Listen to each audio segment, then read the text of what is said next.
எல்லாரும் பார்த்துக்கோங்க. இதுதான் எங்கள் வீடு, இதுதான் எங்கள் வீடு, இதுதான் எங்கள் வீடு. அவனுக்கு ஒரு சாப்பாடா, எனக்கு ஒரு சாப்பாடாங்க. வீட்டில் இருக்கவங்களுக்கு ஒரு சாப்பாடா, எனக்கு ஒரு சாப்பாடாங்க. என்னை போட்டு கொல்றாங்க. மண்டையெல்லாம் ரத்தமாக வலியுதுங்க.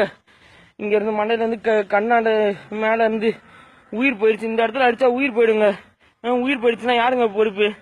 எங்கள் அம்மா பேர் துளசி, எங்கள் அப்பா பேர் ஆர் மோகன், எங்கள் அண்ணன் பேர் எம் விக்னேஷ். 3 பேரையும் ஜெயிலில் தூக்கி போட்டுருங்க. 3 பேருக்கு தூக்கு தண்டனை கொடுத்துங்க உடனே. மனுஷங்களா மிருகங்களா என்னன்னு தெரியல. மண்டையில் அடித்து ரத்தமாக வலியுதுங்க. டெய்லி சாவடிக்கிறாங்க. இவங்களாம் மனுஷ ஜென்மமா மிருக ஜென்மமானே தெரிலங்க. கொலை பண்ணிட்டு இருக்காங்க. என்னால் தாங்க முடியலங்க. அடிச்சு சாவடிக்கிறாங்க. அவங்களுக்கு ஒரு சாப்பாடு, எனக்கு ஒரு சாப்பாடு. இது இவங்க என்ன மனுஷனா, என்ன ஜந்துவா, என்ன தெரியல. தூக்கி உடனே ஜெயில போட்டுருங்க. அவங்களுக்கு யாருமே எதுவுமே பண்ணாதீங்க. அவங்களாம் மனுஷ ஜென்மமே இல்லை.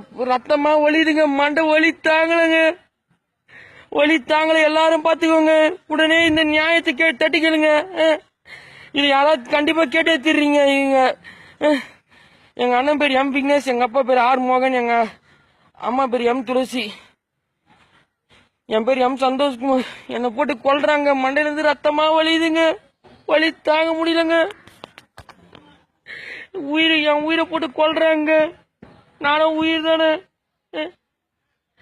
என் உயிரை போட்டு கொல்றாங்க. இதாங்க எங்க வீடு. இந்த பாருங்க, இதாங்க எங்க வீடு. இதான் எங்க வீடு. டேங்க் தெரு பாருங்க. இதான் எங்க வீடு. கொல்றாங்க. ஜோதி பாஸ் தெரு, மருதுபாண்டி நகர், பாடியனூர், ரெடில்ஸ், சென்னை 52 52ங்க. இதான் அட்ரஸ். யாராவது வந்து கண்டிப்பா கேளுங்க. இத சாவடிக்கிறாங்க. என் உயிரை போட்டு கொஞ்சம் கொஞ்சமா சாவடிக்கிறாங்க. சாப்பாடு கூட ஒழுங்கா போட மாட்டாங்க. சாப்பாடு கூட ஒழுங்கா போட மாட்டாங்க. மண்டையில இருந்து ரத்தமா வலியுதுங்க. இங்க பாருங்க, மண்டைய உடைச்சிட்டாங்க. இங்க பாருங்க. ஐயோ, என்ன சாவடிக்கிறாங்க. காப்பாத்துங்க, அதாவது காப்பாத்துங்க. என்னால முடியல.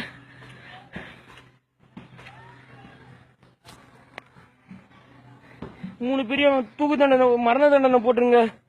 நான் இறந்தா யாருக்கும் எதுவும் எந்த இதுவுமே பண்ணாதீங்க. மரண தண்டனை போட்டுருங்க.